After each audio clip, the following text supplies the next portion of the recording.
আসসালামু আলাইকুম। কেমন আছেন সবাই? আশা করি মহান আল্লাহ তাআলার রহমতে সকলে ভালো আছেন, আর আপনাদের দোয়ায় আমরাও ভালো আছি। শুভ সকাল। আমার নতুন একটি ব্লগে জানাই সকলকে স্বাগত। সকাল সকাল বানিয়ে নিয়েছি বেগনে আর মুড়ি, মানে মুড়িটা বানাইনি, বেগুনেটা বানিয়েছি। আর আজকে সকালে ব্রেকফাস্টে বেগনে, মুড়ি, চা, টোস্ট এইসবই হয়েছে। তা সকাল সকাল উঠে টিফিন বানিয়ে নিয়ে, ব্রেকফাস্ট বানিয়ে নিয়ে আর আরিয়ানকে খাইয়ে দিলাম। আরিয়ানের পাপাও খেয়ে চলে গেল, আর আমি এইদিকে বিছানাগুলো গুছিয়ে নিচ্ছি। রোজ দিনের মতো আমাকে বিছানাগুলো গুছিয়ে সুন্দর করে পাশে সরিয়ে রেখে তারপরে ওই জায়গাটাকে ক্লিন করতে হবে। আর আরিয়ান এইদিকে জানলায় উঠে পড়েছে।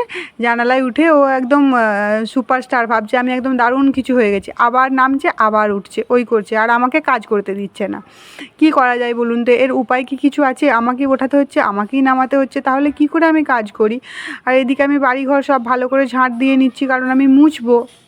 মোছার আগে একটু সুন্দর করে ঝাঁট দিতে হবে। আরিয়ান তো যতই আপনি ভালো করে মুছুন বা ঝাঁট দিন, আরিয়ান তারপরেই কিছুক্ষণের মধ্যেই নোংরা করবে। তবুও না মুছলে কেমন একটা লাগে না? রোজকারের যে ডেলি রুটিন, এটা না করলে বেশ মনটা শান্তি পায় না। তা নিজের মনকে শান্তি দেওয়ার জন্য আর বাড়িঘরকে পরিষ্কার রাখার জন্য আমাকে তো মোছামুছি করতেই হবে, কিচ্ছু করার নেই। আর এদিকে আমি একটা কড়াইটা আমার একটু কালি কালি হয়ে গেছিলো, কালো কালো। তা একটা সাবান আছে, সাবানটার নামটা আমি জানি না, এটা বাড়ি থেকে নিয়ে এসেছিলাম। আর এই সাবানটার নাম কি আমি আপনাদেরকে জেনে জানাবো। তা এত সুন্দর, এত কালি, আপনি দেখুন কেমন কালি কালি হয়ে আছে। তো এবার আমি এটাকে ঘষে মেজে এমন সুন্দর চকচকে হয়ে যাবে না, মনে হবে যেন একদম নূতনের মতো। তা আরিয়ান ওতে আবার একটু বালি মাটি দিয়ে দিল। আমি একদিন বালি মাটি দিয়েছিলাম, দিয়ে ঘষেছিলাম, সেটাও দেখেছিল, ওর মনে আছে। ওই জন্য ও আবার নতুন করে একটু বালি মাটি দিয়ে দিল যে ঘষো, তাহলে বেশ সুন্দর পরিষ্কার হয়ে যাবে। আর আমিও সেই মতো ঘষতে লেগে গেলাম। ঘষতে ঘষতে ঘষতে ঘষতে হাতের কবজিতে ব্যথা হয়ে যাবে, তবুও ছাড়া যাবে না, কারণ ওটাকে একদম ক্লিন করতে হবে। প্রচণ্ড পরিশ্রম করতে হয় এটায়, অনেকক্ষণ ধরে এর পিছনে লেগে থাকতে হবে, তারপরে এটা সাদা চকচকে হবে। আর এই সাবানটা দিলেই হবে, আর কিছু দেওয়ার দরকার নেই। আর একটু বালি মাটি দিতেই পারেন, কারণ তার ওই খড়খড়, তার একটু এবড়ো খেবড়ো আকারে যদি পরিষ্কার হয়ে যায় তাড়াতাড়ি।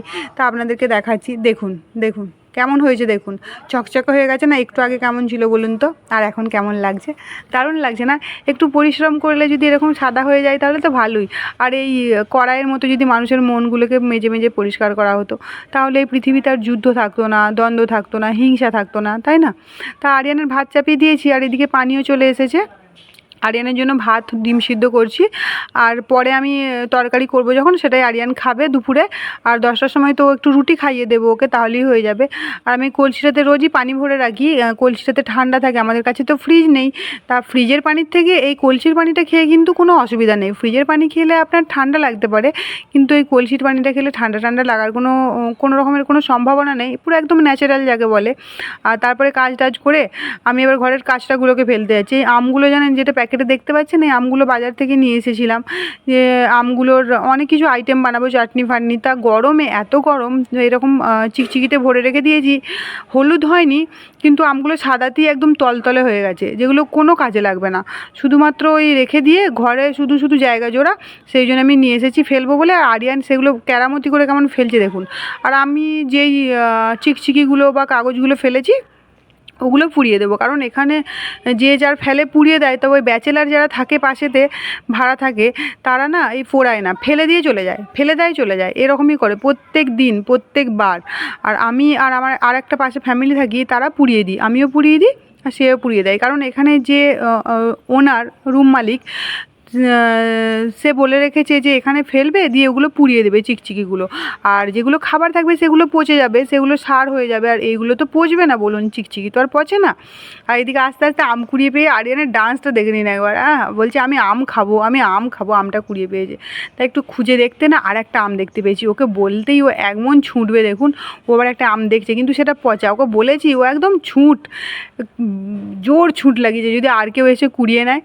তা ও যে আগে আমটাকে পর্যবেক্ষণ করছে, ভালো না খারাপ, খারাপ হলেও নেবে না, ছুঁড়ে ফেলে দেবে। আর ভালো বলেও নিয়েছে, তুলে নিয়েছে।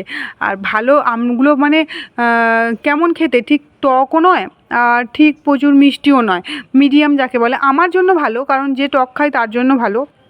আর যে টক খেতে পারে না তার জন্য ভালো নয়। তা আমের কথা বলতে যেয়ে না আমার এখনই জিভে পানি চলে আসছে। টক না আমি এগুলোকে এখনই কেটে খাবো। আর এগুলোকে রেখে কোনো লাভ নেই, কারণ উপর থেকে দুম দুম করে পড়েছে তো, দিয়ে একদম সেই দরকোচা মতো হয়ে গেছে, ভেতরেরটা একদম গলা গলা মতো হয়ে গেছে। তা আমি এবার আমটাকে নিয়ে এলাম বাড়িতে, আরিয়ানকে বলছি খাবি, কিন্তু ও তো খাবে না, ও এমনিই বলছে যে আমি আম খাবো। ও শুধু ফ্রুটি খায়, শুধু ফলের মধ্যে কী খায়, ওই পেয়ারা খায় আর আর তরমুজ এখন খেতে শিখেছে, আর কলা, ব্যাস এই তিনটে ছাড়া ও ফলের মধ্যে এখনও কিছু খেতে পারে না। পেয়ারাটাও প্রচুর ভালোবাসে, পেয়ারা ওকে যখনই দেবেন গোটা গোটা পেয়ারা দিলে ও হাতে করে নিয়ে কামড়ে খেলতে কামড়ে খেয়ে নেয়। কিন্তু এখানে পেয়ারাগুলো কেমনভাবে পাওয়া যায় জানেন? এখানের মানুষরা পেয়ারা খায় আমরা যেরকম মানে বাংলার লোক আমরা যেরকম পেয়ারা খাই, কেমন আমরা ওই আড়াকল হলে মানে ওই একটু পাকা একটু কাঁচা এরকম থাকে যখন খাই, মানে দাঁতে যেরকম চিবিয়ে খায়, ওরা কি একদম গলা মতো খায়, সেগুলো দেখলেই বাবা গাটা কেমন করে, ওরা ওইগুলো খায়। আমরা ওরকম খাই না, আর আরিয়ানও খায় না, আর ওরকম পেয়ারা একটু টক লাগে দেখবেন, ওই জন্য খায় না আরিয়ান। আমটাকে কেটে নিয়েছি, দেখছেন আমটাই প্রচুর না চোঁচে ভরা, আমটা ভালো নয়, আমের জাতটা ভালো নয়, চোঁচে ভরা, প্রচণ্ড চোঁচ। তো আমি আমটাকে কেটে খেয়ে নিয়ে আরিয়ানকে বললাম তোকে রুটি খাই দিয়ে। আরিয়ানের একটা ছেলে বাইরে খেলা করছে পাশের বাড়ির, যে ছেলেটা ওকে মারামারি করে, খুব বদমাশ ওই ছেলেটা, শুধু বলবে তোকে মারবো, এই ফেলে দেবো, ওই ফেলে দেবো, সেই ফেলে দেবো, এইসব ধান্দা, ভেঙে দেবো। তা ও আর আরিয়ান খেলা করছে, আমি ওই জন্য বলছি ডাকলাম, তো ও এলো না। আমি বলছি তাহলে ঠিক আছে এখানেই এনে খাইয়ে দিই, আমি একটু কাজ তো আমার হয়েছে, এবার রান্নাবান্নাটাই শুধু আছে, তো তোকে খাইয়ে দিই, তুই খেয়ে নে, তারপরে আমি অন্য কাজ করবো। ওকে ডাকছি, ও নাটক করছে, একবার করে ডাকছি যে আয়, একবার করে ওই ছেলেটা ওই দূরে বসে আছে দেখতে পাচ্ছেন, ওইখানে ওর কাছে চলে যাচ্ছে। আমি বলছি তাহলে আমি চলে যাচ্ছি বাড়ি, আমি তোকে খাওয়াতে পারবো না, আমি ভিতরে চলে যাচ্ছি। তখন বলছে না খাবো, আবার ওই ছেলেটা ওই দিক থেকে ডাকছে, ওর দিকে তাকাচ্ছে। মানে ও বুঝতে পারছে না যে ও কী করবে, ও মাঝে পড়ে গেছে, খাবার খাবো না খেলা করবো, দুটোর মাঝে পড়ে গেছে। আর আমি আবার ভয় দেখাচ্ছি তো চলে এলো। কি বলুন তো, ওই ছেলেটা এসে একটুখানি খেলি চলে যায়। আর আরিয়ান কি খেলার যখন মন হয়ে যায় না, তখন না খেললে আবার কান্নাকাটি করে। তা ও খেলে দিয়ে চলে যায়, আর একটুখানি খেলবে দিয়ে চলে যাবে, ও ভাবছে কখন বাবা চলে যায়, তার থেকে আমি যতক্ষণ আছে ততক্ষণ খেলে নিই, একা তো আর খেলা হয় না। তো ওকে খাইয়ে টাইয়ে নিয়ে আমি চলে এসেছি রান্নার কাজে। আজকে ঢ্যাঁড়স ছিল অল্প, কিন্তু প্রচণ্ড গরম, তো শুকিয়ে যাচ্ছে বলে আমি ভাবলাম আজকে আমি ঢ্যাঁড়স ভাজাই করে নিই একটু। আর আরিয়ানকে বললাম তুই আজকে ঢ্যাঁড়স কেটে দিবি না? ও বললো না আজকে ঢ্যাঁড়স কেটে দেবো না, ও আজকে ঢ্যাঁড়স কেটে দেওয়ার ইচ্ছা নেই। তো ঢ্যাঁড়সগুলো কেটে নিচ্ছি, ওগুলো ভাজা করব। ঢ্যাঁড়সগুলো কেটে নিয়েছি সব, আর ঢ্যাঁড়সগুলো ভাজা করবো, ওই ছোট্ট কড়াইটা দিয়ে দিলেই হবে, কারণ অল্প একটু ঢ্যাঁড়স ছিল, ওটা ভেজে আরও অল্প হয়ে যাবে। আরিয়ান ঢ্যাঁড়স বেশি খেতে চায় না, আরিয়ানের গলায় আটকে যায়, ওই একটু মানে একটু ল্যালে টাইপের হয়ে যায় না, ওই জন্য ও খেতে চায় না। আমি দেখেছি দিয়ে ও খেতে ভালোবাসে না, হয়তো ভাতের সঙ্গে অনেকটা ভাতে একটুখানি মাখিয়ে দিলে হয়তো সেটা বুঝতে পারে না, কিন্তু একটু বেশি হয়ে গেলেই না ও কেমন ওয়াক করে, এবং আমি ভয়ে ওকে দিই না, বাবা দরকার নেই। আর এই লাউটা নিয়েছিলাম সেদিন হাটে, কিন্তু লাউটা খারাপ নয়, উপরে একটু সেই কালো হয়ে গেছে, জানি না কেন হয়েছে, কিন্তু লাউটা কোনো কিছুটাই খারাপ নয়, আর একদম কচি। আমি লাউটাকে কেটে নিই, আজকে এই গরমে লাউ ডাল বানাবো, আর বাঁধাকপি আলু ভাজা বানাবো, আর এই ঢেঁড়স ভাজা, আর রাতে তো ডিম আছে, আন্ডা না হলে তো আরিয়ানের পাপা খেতে পারবে না, তো ডিম করে দেবো আরিয়ানের পাপাকে। আর আমরাও ডিম খাবো, অবশ্য আমরাও খাবো না সেটা নয়, সকলে মিলেই খাই আমরা।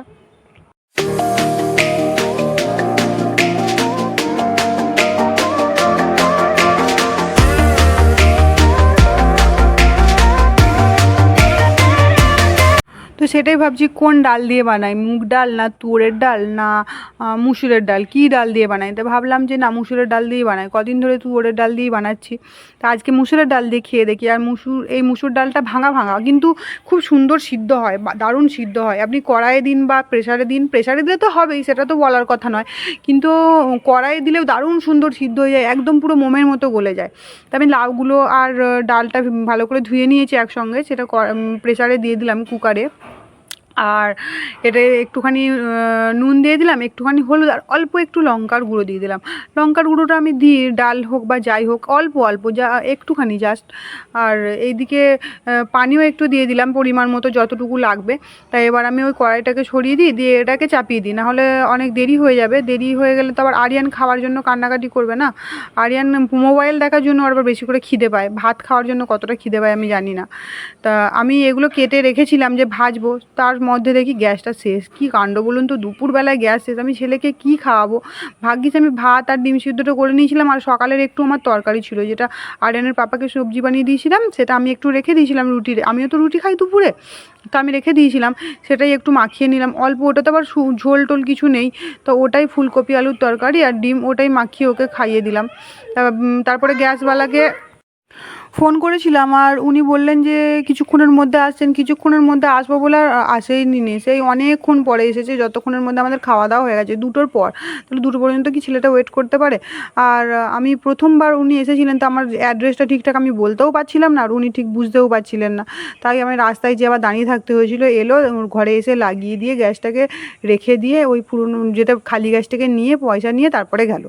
আর এদিকে তারপরে আমি বিকেল হয়ে গেছে, তা আমি বিকালবেলার সময় ডালটা সিটি দিয়ে নিলাম, আর এইদিকে ডালটা তারকাও দিয়ে নিলাম, মানে ফোড়নে দিলাম রসুন শুধু, আর কিচ্ছু দিইনি, ব্যাস রসুন দিয়ে ওটাকে ফোড়ন দিয়ে নিলাম। আমার ডাল হয়ে গেছে, আমি ডালটাকে বন্ধ করে দিয়ে এইদিকে আমি বাঁধাকপি ভাজাটাকে চাপিয়ে দেবো।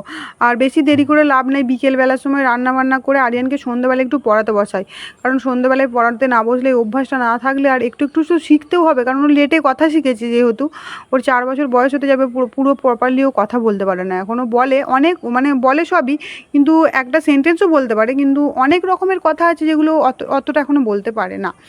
তা ওকে ওই জন্য আমাকে পড়াতে বসাতে হবে, অনেক কাজ আছে, তা যেহেতু অত তাড়াতাড়ি রান্না করে নেবো, আবার ভিডিওটা আমাকে এডিটও করতে হবে, এডিট করে আমাকে আপলোড করতে দিতে হবে, অনেক কাজ। তো প্লিজ আমি এত কষ্ট করি, আপনারা দেখবেন, দেখে আমার ভিডিওটা প্লিজ প্লিজ সাবস্ক্রাইব করবেন আর লাইক করে আমার পাশে থাকবেন। আমি বাচ্চা নিয়ে অনেক কষ্ট করে করি, আর কিছু একটা মূলত কারণের জন্য করি, শুধু শুধু তো আর কেউ করে না এত কষ্ট, তাই না বলুন? তাই কপি ভাজাটা আমি চাপিয়ে দিয়েছি, সমস্ত রকমের মশলা দিয়ে দিলাম, আর সঙ্গে একটু আদা রসুন বাটাও দিয়ে দিলাম, ভালো লাগে এরকম করে খেতে। আর আমি একটু দুপুরবেলার সময় না, ওই গ্যাস আসেনি, মাথা ঠিক ছিল না, গরমে কি করব, ছেলেটাকে কি করে খাওয়াবো, এই ভাবতে ভাবতে আমি গ্লুকন্ডি খাই, রোজ ভুলে গিয়েছিলাম। তা বিকেলবেলার সময় একটু খেয়ে নিই, গ্লুকন্ডিটা খেলে না বেশ অনেকক্ষণ ধরে না এনার্জি থাকে, আর তেষ্টাটাও পায় না, আর না হলে বারবার তেষ্টা পায়, মুখটা শুকিয়ে যায়, গলাটা শুকিয়ে যায়, প্রচণ্ড গরম তো। তা ওই জন্য আমি একটু গ্লুকন্ডি নিয়ে নিচ্ছি, খেয়ে নিচ্ছি। আর আরিয়ানকে এসব দিয়ে দেওয়া হয়, আরিয়ান যে কী রিয়াকশান দেবে আপনাদেরকে দেখাচ্ছি, দাঁড়ান কী রিয়াকশান। ও শুধু কী খাবো, উল্টো পাল্টা খাবো, আইসক্রিম দাও, আইসক্রিম খাবো, চানাচুর খাবো, এই খাবো সেই খাবো, হেন খাবো, কিন্তু ভালো জিনিস দাও না, সেইগুলো আমি খাবো না, এই উল্টো পাল্টা জিনিসই আমি খাবো। তা ওকে আমি বলছি একটু খা, একটু খেয়ে দেখ, আরিয়ান খুব টেস্টি খেতে, খা একটু, অরেঞ্জ ফ্লেভার, অরেঞ্জ ফ্লেভার। ও বাবা, ও খাবে, নাক সেটালো দিয়ে আমি ওকে মিথ্যা করে ভুলিয়ে ভালিয়ে একটুখানি খাইয়ে দিলাম, কিন্তু না, ওর মুখটা একবার দেখবেন, ওই দেখুন কেমন করে খাচ্ছে, দেখছেন বাপরে, যেন মনে হচ্ছে আমি কী খাইয়ে দিয়েছি।